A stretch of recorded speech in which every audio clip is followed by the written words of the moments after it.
Minhas irmãs, meus irmãos, que a paz de nosso Senhor Jesus Cristo seja com cada um de nós, irmãos, na caminhada, hoje e por todo sempre.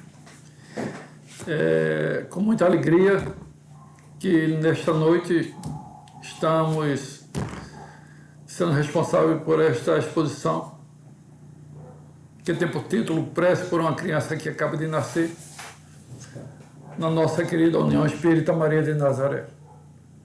Para iniciar a nossa exposição, vamos levar uma prece ao nosso Pai, ao nosso Criador, sob a bênção e o amor de nosso Senhor Jesus Cristo.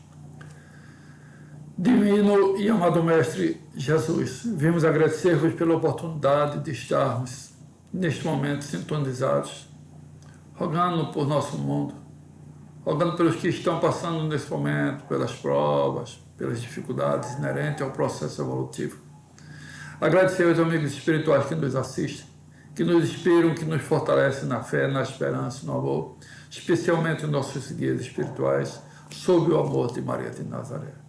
Nessa sintonia de bênção e de luz, Senhor, rogando para que essa paz que nós sentimos se estenda por toda a sociedade, no plano físico e no plano espiritual, rogamos vossa permissão para dar início à exposição da noite de hoje.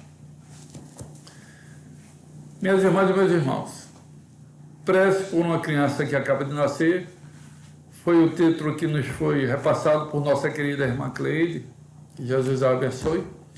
Esse parágrafo, essa lição, está no finalzinho de uma obra muito querida, que é o Evangelho segundo o Espiritismo. O Evangelho segundo o Espiritismo é a obra de difusão moral da nossa doutrina, mais particularmente.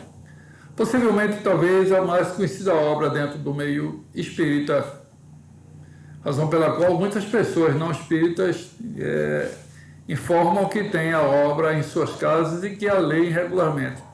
Se trata de uma obra muito popular, tanto dentro do meio espírita como fora dele. E eu tenho até uma história, eu sempre conto essa história nas instituições, onde tenho a oportunidade de fazer uma exposição, sem ser repetitivo, né? Que aconteceu com um amigo nosso há muitos anos atrás, ainda no tempo da juventude. Nós nos encontrávamos em uma clínica de fisioterapia e eu estava conhecendo aquele amigo, isso faz muito tempo. Nós estávamos ali por razões óbvias, a gente estava se recuperando de problemas no corpo. E naquele dia, naquela clínica em Recife, entabulamos uma conversa, né? A gente estava começando a se conhecer quando nós nos dissemos espíritas um ao outro. E naquela sala, naquela pequena sala, tinham 3 pessoas naquele momento. Eu, ele e um cidadão que nos escutava, que também fazia fisioterapia, e com o qual a gente se encontrava 3 vezes por semana. Aquele senhor com seu aspecto de entre 70 e 75 anos, de feição muito tranquila, observando nossa conversa empolgada sobre o Espiritismo, a gente estava conhecendo, e graças a Deus essa empolgação continuou. E ele, vendo nós ali jovens, conversando tão empolgados, ele olhou para mim e disse: meus amigos, eu estou vendo a conversa de vocês tão alegre. Eu queria dizer uma coisa para vocês. Eu não sou espírita, eu sou católico. Mas eu gostaria de dizer para vocês que tem uma obra que fica na cabeceira da minha cama e que regularmente eu a leio. É o Evangelho segundo o Espiritismo, de Allan Kardec. E nós olhamos um para o outro e olhamos para ele, e com muita satisfação a gente aqueceu com a cabeça, e ele estava certo de estar lendo aquela obra, porque essa obra realmente é extremamente confortadora. Inclusive, nós temos o hábito, um ao outro, de abrirmos ela aleatoriamente, mas se bem que é muito comum nos nossos grupos a gente estudar de forma regular. E irmos do início da introdução até o final. E o final, qual é? Exatamente um capítulo muito especial chamado capítulo 28, Coletânea de Preces Espíritas, que além de ser o último capítulo do Evangelho segundo o Espiritismo, também foi lançado como uma obra específica e complementar, escrita inclusive pelo codificador, logicamente. E na coletânea de preces espíritas a gente vai compreender o que é a prece e a importância dela em nossas vidas. E a prece, meus irmãos e irmãs, tem uma importância muito grande na alimentação da fé, da esperança e do amor. Como é satisfatória a gente vê tantas histórias de pessoas narrando o processo da fé. E quando a gente fala de fé, a oração, a prece tem um papel fundamental.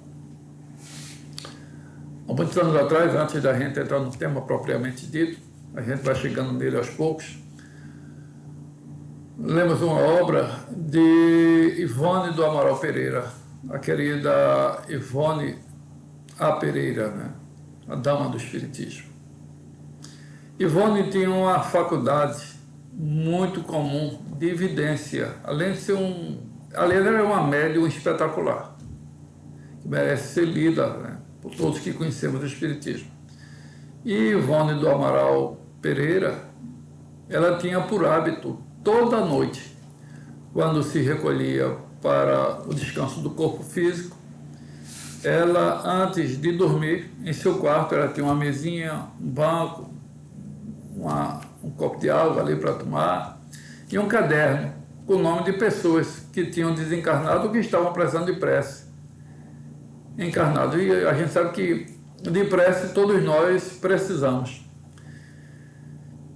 Então, naquela noite, especialmente, eu falo de uma noite específica, a nossa irmã Ivone Pereira, quando ela inicia aquela pequena reunião solitária, que ela abre o livro para fazer uma leitura, ela vê que na porta do quarto aparece alguém.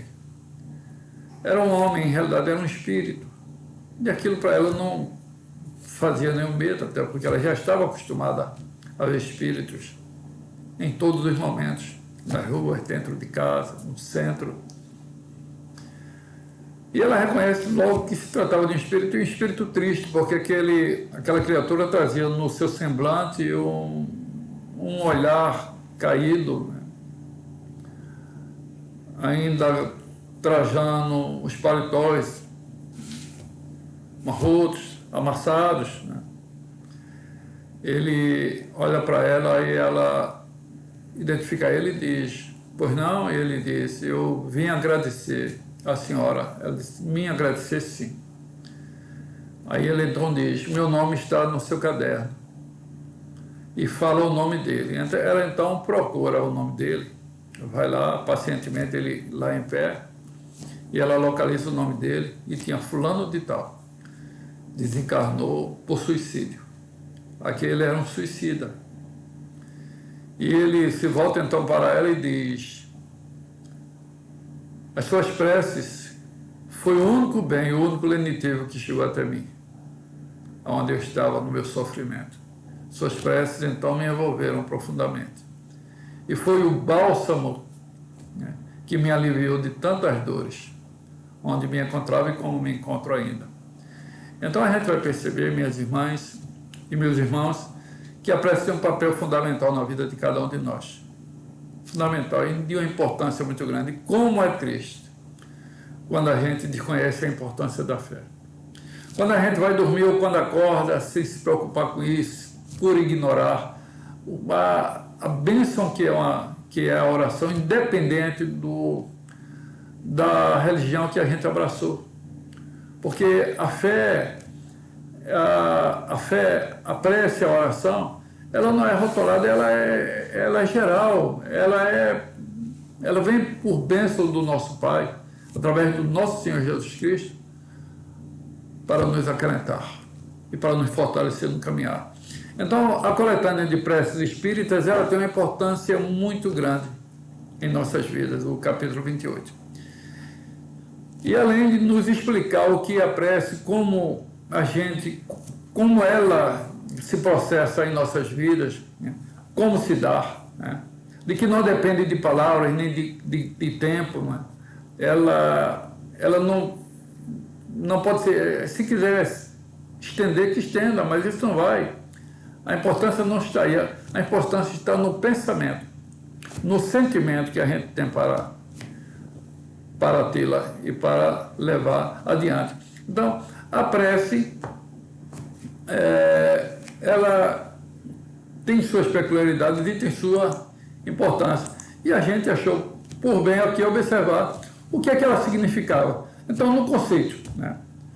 O conceito comum dos nossos dicionários diz que a prece é uma invocação, mediante a qual o ser humano entra pelo pensamento em comunicação com o ser a quem se dirige. É a maneira pela qual, através do pensamento, expresso ou não em palavras, a criatura se liga ao Criador.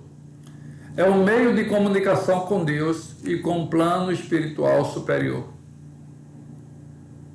Independente do nosso modelo de fé, da nossa religião. A prece pode ser um pensamento, pode expressar uma gratidão, é um pedido, é um agradecimento. Então, é pelo pensamento que a gente realiza a prece, né? E esse conceito, que é um conceito como a gente encontra algumas das fotos, de conceitos que vocês verão aqui, estão na internet, e a gente quer aqui agradecer de antemão àqueles que publicaram e que estão sendo, e que me serviram para montar esse trabalho. Minha gratidão a todos eles. Ação da prece, ou oração, como quem quisesse expressar-se. A prece eu chamo de oração, né? Chame. O Espiritismo nos faz compreender, ao explicar a forma de transmissão do pensamento, seja qual ser a quem oramos, que atenda ao nosso apelo, seja quando o nosso pensamento se eleve a ele, né? Então, o Espiritismo, essa bênção, esse bálsamo de conhecimento que nos chegou através do codificador francês Hippolyte Léon de Nizar de Rivaio, né, um pedagogo do século XIX, nossa mais expressiva gratidão a ele, por ter sido aí o missionário, né, do Consolador. E diante de tantos conhecimentos que a gente adquiriu, ao cruzar a porta de um centro ou abrir uma obra espírita, mesmo sem nunca ter ido num centro espírita, nos permitiu, então, ter uma ideia geral do que é a vida, de onde viemos, para onde vamos, porque estamos aqui. E na noite de hoje, dentro do tema, a importância da prece. Então, o Espiritismo nos dá a conhecer, ao explicar como é que se dá essa prece, né? E a gente vai ver que, quando, pois, o pensamento se dirige para algum ser na Terra ou no espaço, de encarnado para desencarnado ou vice-versa, uma corrente fluídica se estabelece de um a outro, transmitindo o pensamento, como o ar transmite o som. Esse texto está contido no Evangelho segundo o Espiritismo, no capítulo 27, que antecede o capítulo 28. Né? E a gente vai perceber que pensamentos nós temos de forma contínua. Houve um dia que nós ouvíamos uma palestra de um querido amigo, que inclusive já desencarnou. E esse querido irmão, ele, fazendo um trabalho sobre o pensamento, ele dizia que nós pensamos dezenas de milhares de vezes ao dia. E a gente já viu, inclusive, esse texto, tanto em estudos da ciência como da própria doutrina.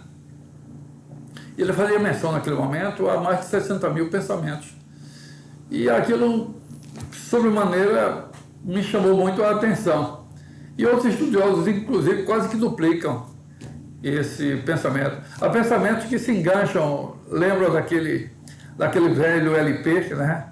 Aqueles discos de vinil, quando ele se enganchava ali, a agulha ele ficava se repetindo, às vezes repetindo o mesmo pensamento durante o dia, durante vários dias, a gente está afetado, né? E a gente fica com o mesmo pensamento. Mas o pensamento a gente está sempre de forma contínua pensando. Nós temos durante o dia 86.400 segundos. E o pensamento se multiplica a cada segundo, a gente está pensando de forma contínua, né? Então, o pensamento, através dele, a gente estende uma corrente fluídica que a gente não vê, né? Mas que ela está se dando. Isso se dá de forma contínua com os elementos que a ciência foi descobrindo. E o pensamento é essa coisa maravilhosa que alguns estudiosos já têm se debruçado sobre ela, e que a espiritualidade vem nos trazer essas informações todas também, dentro da nossa capacidade de compreensão, mas que está extensiva a todos, quer queiramos compreender ou não. Então, a ação da prece se dá, a energia da corrente está na razão direta da energia do pensamento e da vontade. Da energia do pensamento e da vontade. Então, você pensa, exerce uma vontade, e aquela vontade, ela está ali se dirigindo a determinado ponto, a determinado alvo. Quer dizer, quando você está orando, você está fixando seu pensamento em algo. Às vezes é um doente, é um filho, é um neto, é o esposo, é a esposa,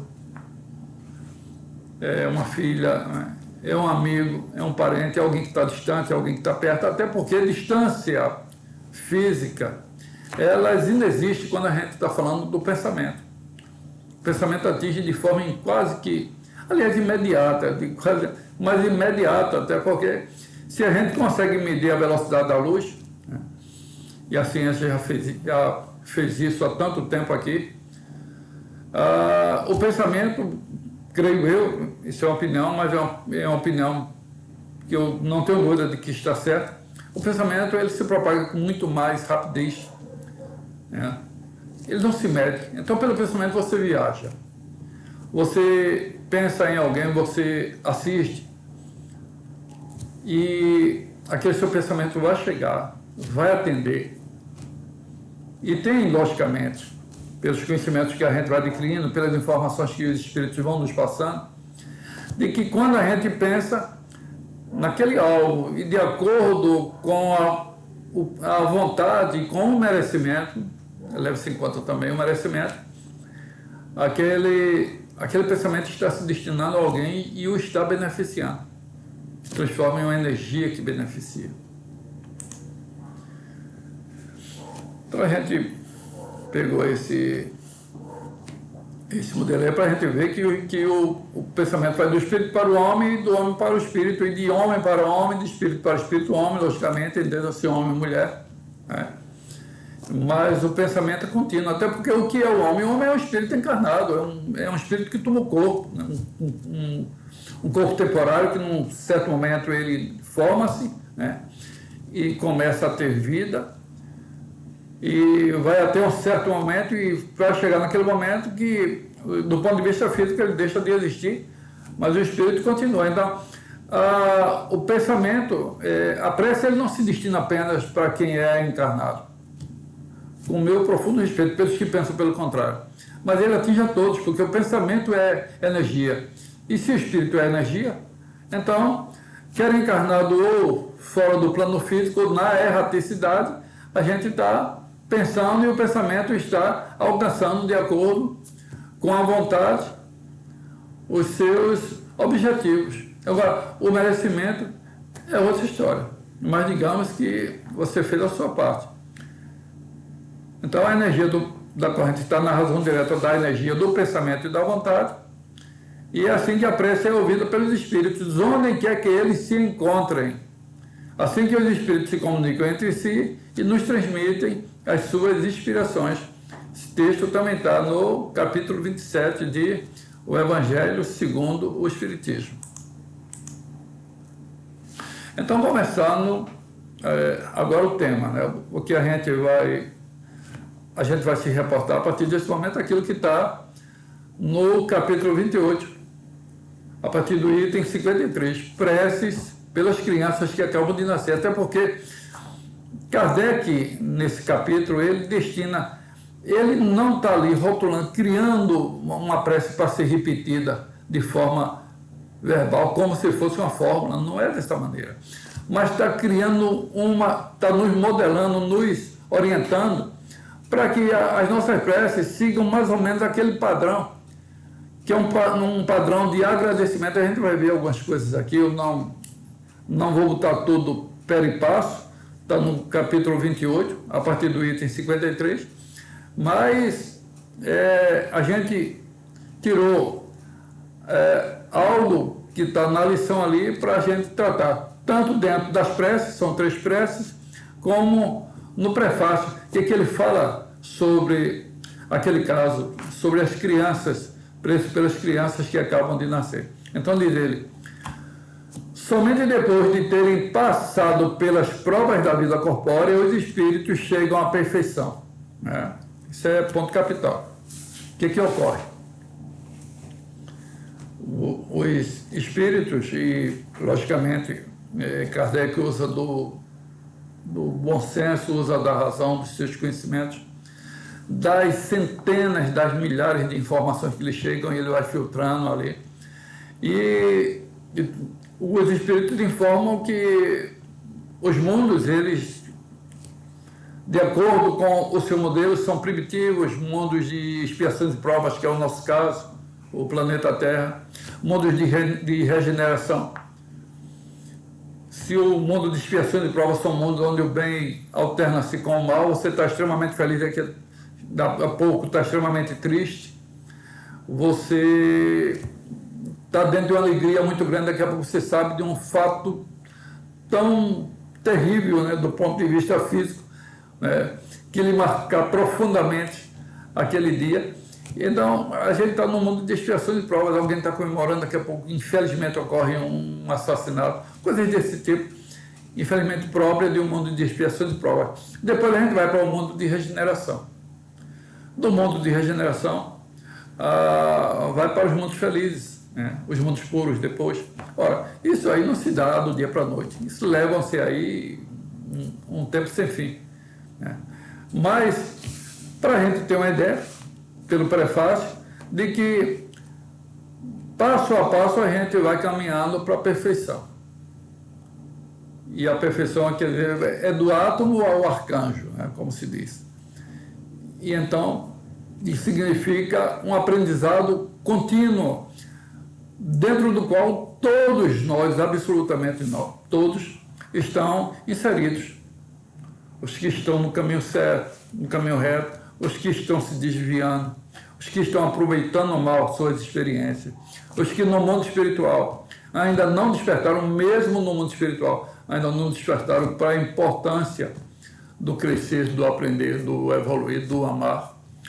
Aí ele diz que depois de terem passado pelas provas da vida corpórea, chegam à perfeição. Isso é como ele começa esse item 53, preces pelas crianças que acabam de nascer. E isso se dá através do processo da reencarnação, quer dizer, o retorno contínuo dentro do aprendizado. E esse retorno é necessário, essa volta ao corpo físico é uma necessidade que todos têm para serem submetidos às provas, né, aos processos de evolução, né. A evolução também se dá no mundo espiritual, se dá e principalmente lá, até porque nós somos essencialmente espíritos, mas precisamos reencarnar para crescer. E a reencarnação, aí tem mais um material colhido aí na internet, é a maior prova da justiça de Deus. A maior prova da justiça de Deus. Mas eu não admito reencarnação. Alguém já me disse isso. Isso não nos afeta de maneira nenhuma. Mas quando você estende seu olhar de forma racional sobre a superfície do nosso planeta, os mais de 7 bilhões já caminhando para 8 bilhões de vidas, quantas aparentes distorções, alguém no sofrimento gigantesco, que para se alimentar é uma dificuldade muito grande, alguém que tem abundantemente, que tem e muitas vezes não adquiriu de forma correta, né? Então a gente vai vendo essas distorções que decorrem das nossas imperfeições, e aquele que abusou daqui a pouco retorna, passando por um processo aí de reajuste pelas dificuldades, e é dentro dessa ordem que o processo vai se dando. Então, para você chegar à perfeição, a gente vai levar um tempo necessário,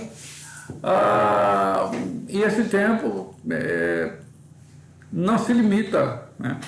Mas é preciso que a gente cresça, né? Tivemos a oportunidade de ler dezenas e dezenas de obras de inúmeros autores, e passando sempre pelo crivo da razão, depois observando as experiências. Eu gostaria aqui de um espaço para contar um caso. Quando criança, eu já tenho mais de 60, viu? Eu ia com meu pai para o centro da cidade, meu pai era relojoeiro, e nós íamos fazer compras no centro da cidade do Recife. E muitas vezes ali, naquela ponte que liga a Rua Nova com a Imperatriz, por diversas vezes eu me deparava com a cena que me chocava naquele momento. Criança, tinha menos de 10 anos, e eu via aquele homem cego na cabeça da ponte, um homem gordo, moreno, de chapéu, sem óculos. Aquele cego não usava óculos, e quando eu olhava para ele, a sua fisionomia me chamava muito a atenção, porque diferente dos outros cegos, eles não tinham, a gente não via os seus olhos. Uma carne emendava e cobria seu rosto, e aquele cego era diferente. E eu pensava, meu Deus, por que aquilo? Porque aquela criatura, eu era pequeno, era uma criança, mas eu ficava chocado. Mas esse questionamento eu vim fazer mais tarde. Por que aquele homem era daquela maneira? Porque alguém está passando por uma prova, por um sofrimento gigante. Ali à sua vontade, aí os que não creem apelam logo dizendo que Deus não existe para que aquilo aconteça daquela maneira. E quando a gente compreende a lei da reencarnação, a gente vê que tudo tem um sentido muito grande. Que as oportunidades são dadas a todos e que ninguém vai se perder. Então, reencarnação é a prova da justiça de Deus. É assim que ele abre aquele capítulo. Aí diz: os que se encontram na erraticidade aguardam que Deus lhes permita volver a uma existência que lhes proporcione meios de progredir. Esse que Deus lhe permita volver a uma existência, porque tudo está dentro de uma ordem divina estabelecida. Então, criatura vive, está aqui no plano físico, retorna ao mundo espiritual. Tem um detalhezinho interessante, que alguém vai desencarnar com alguns segundos de vida, e alguém vai passar dezenas e dezenas de anos e vai desencarnar com mais de 100 anos. 100 anos. Isso por si só já nos permitiria uma reflexão, né? Porque nós vivemos de formas diferentes, desencarnamos de formas diferentes. Isso já nos levaria a uma reflexão. Então, os que se encontram na erraticidade, o que é erraticidade, né? É aquela situação entre uma encarnação e outra. A gente está onde?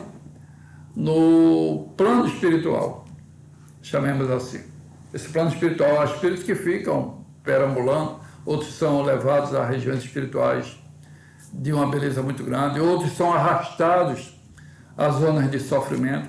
Quer dizer, não se sabe exatamente como cada criatura, isso está na razão do que fez e como fez. Então, os que se agora por lá, em um determinado momento, alguém vai precisar retornar para continuar avançando, mesmo que seja aquela existência de sofrimento, de tristeza. Mas ele veio para aprender e para crescer. E por incrível que pareça, é muito difícil, ninguém retrocede. No mínimo, a gente estaciona.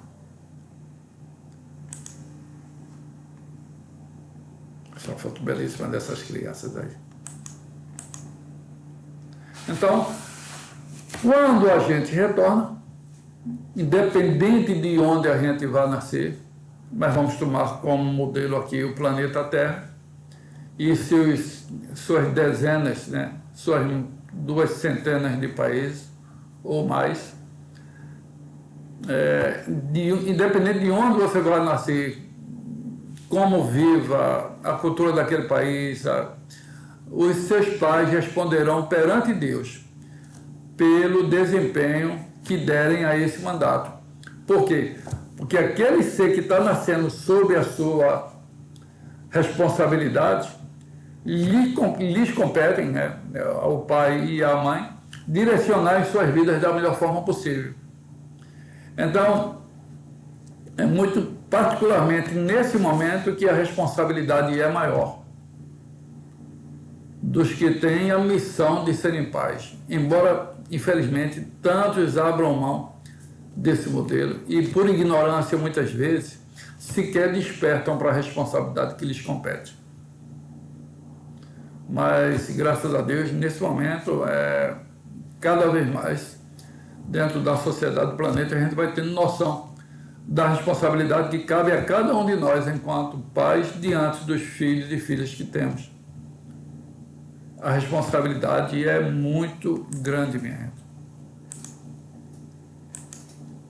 Muito grande. Então, cada um de nós vai cumprir com o papel. E vai ter dificuldades, muitas vezes, para o pai educar seu filho. E quando é um pai, uma mãe muito brutos, e aquele filho vai ter muita dificuldade para viver, mas é preciso que se perceba que, diante da missão que ele tem, a sua função é fazer com que ele passe por esse processo, por essa fase que é tão delicada, que é a fase da infância. E é uma fase onde a criatura está exposta, muito exposta. Por quê? Porque ela não tem como reagir àquilo que vem daqueles que são maiores, daqueles que têm como conduzir a sua vida, lhes fazer sofrer ou lhes fazer ser felizes, né? Então, a responsabilidade dos pais é muito grande. Muito grande. Aliás, é a maior responsabilidade que tem diante do que está nascendo. O que a gente percebe então? Quando Kardec fala isso diante das responsabilidades, quando ele fala no prefácio, né, porque quando ele vai falar sobre as preces pelos que agonizam, pelos que desencarnaram, são inúmeras orações, inúmeras preces que ele vai orientando. Então ele faz ali um prefácio dizendo o porquê daquilo ali e depois ele nos dá uma diretiva da prece, né? E a gente tirou aqui alguns textos dentro das 3 preces desse item e dentro dela a gente percebeu algumas coisas interessantes. Por exemplo, as novas gerações no processo evolutivo está em uma das preces, onde ele diz na prece: é um depósito que nos foi confiado e do qual teremos um dia de prestar contas. Se ele, aquele que está nascendo, pertence à nova geração de espíritos bons que hão de povoar a terra, obrigado, ó meu Deus, por essa graça. Eu achei isso muito interessante, partindo da premissa que foi escrito no século XIX. E o que nós espíritas mais temos ouvido falar aqui no modelo atual, que é caminhando para regeneração, né? Então, a gente está vivendo muito dentro desses conceitos. E a gente vê que essa nova geração de espíritos bons, há muito já é falada, né? Quer dizer, é um processo de evolução que há de povoar a terra. Obrigado, meu Deus, por essa graça, está dentro de uma das preces. Aí a gente vê aí que, independente do local onde se nasceu, se no país tal ou no país tal, a gente vai ter sempre essa necessidade.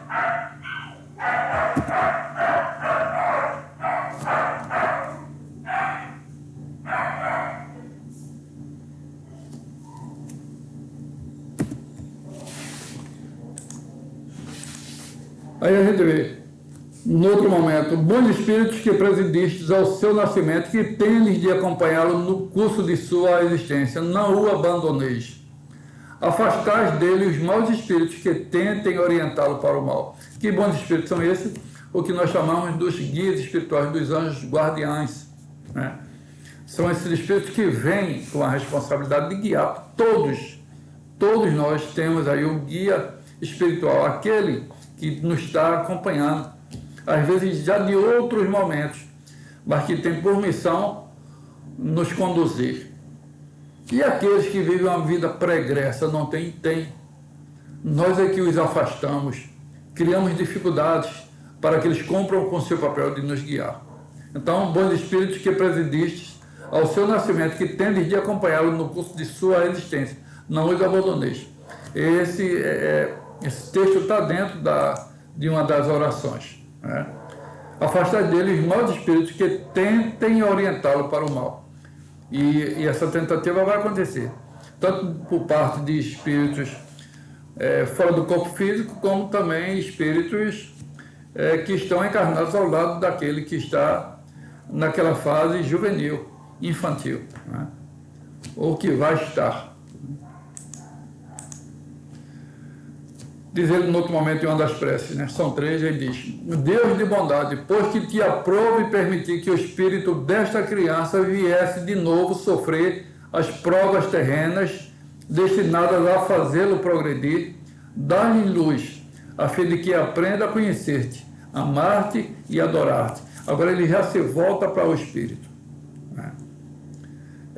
A gente vê que ele fala do guia espiritual, fala da família que vai receber, fala do seu guia espiritual, do seu anjo guardião, e agora ele se volta para o espírito propriamente dito, que está voltando à Terra dentro de um processo evolutivo e que muitas vezes terá provas extremamente difíceis para vencer.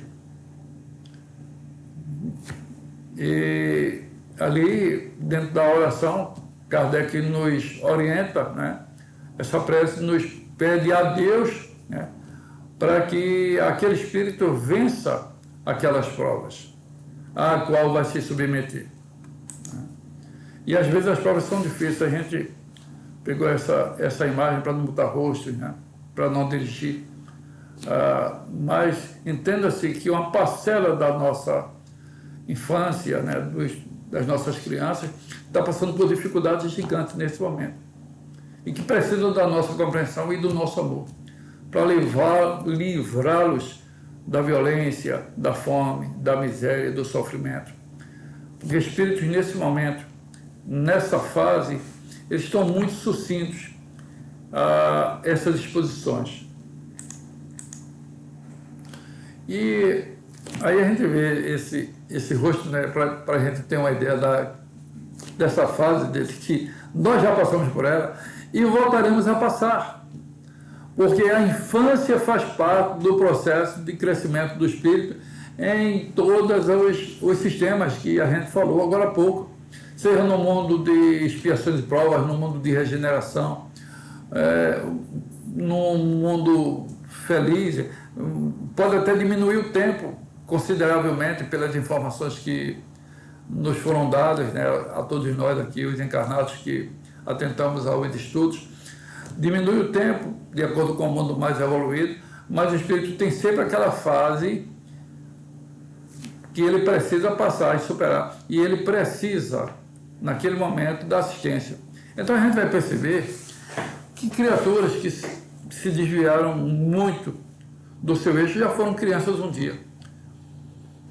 E que se tivesse possivelmente sido bem orientadas, talvez eles não estivessem cometendo aqueles erros, a qual, de forma instintiva, eles já teriam talvez até aqueles condicionamentos.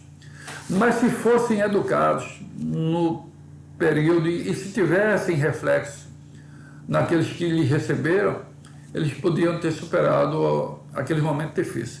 Então, meus irmãos, esses ensinamentos, eles são muito proveitosos para cada um de nós.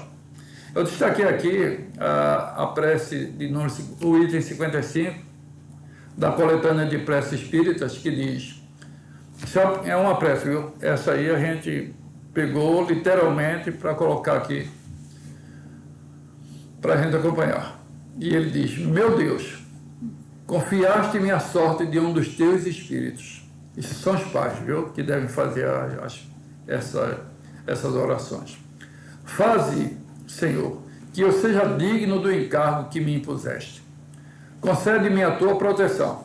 Ilumina a minha inteligência, a fim de que eu possa perceber desde cedo as tendências daquele que me compete preparar para ascender a tua paz. Que prece belíssima, né? Quer dizer, os pais pedindo ao Senhor paz, iluminação, orientação para conduzir aquele ser que ele está recebendo. E quando eu falo de paz, pode ser o pai que recebeu no berço, que gerou, pode ser aquele que recebeu através de uma adoção. Viu? É o mesmo pai. Tá bom? Meus irmãos e minhas irmãs, minha gratidão pela oportunidade. Que Jesus nos abençoe. E estamos encerrando esse trabalho. E para finalizá-lo, minha gratidão a todos que fazem parte da instituição. E vamos orar conforme Jesus nos ensinou, dizendo: Pai nosso que estás nos céus, santificado seja o vosso nome. Venha a nós o vosso reino, Senhor. Seja feita a vossa vontade, assim na terra como nos céus. O pão nosso de cada dia dai-nos hoje. Perdoai, Senhor, nossas dívidas, assim como perdoamos nossos devedores. Não nos deixeis, Senhor, cair em tentação. Livrai-nos, Pai, de todo o mal, porque só vosso é o reino, o poder e a glória, hoje e por todo sempre. E que esta oração dedico a todos os meus irmãos e irmãs que transitam pelo mundo, especialmente aqueles que estão nas zonas de sofrimento, nos leitos dos hospitais, nesse momento de pandemia, tão delicado, mas tão necessário.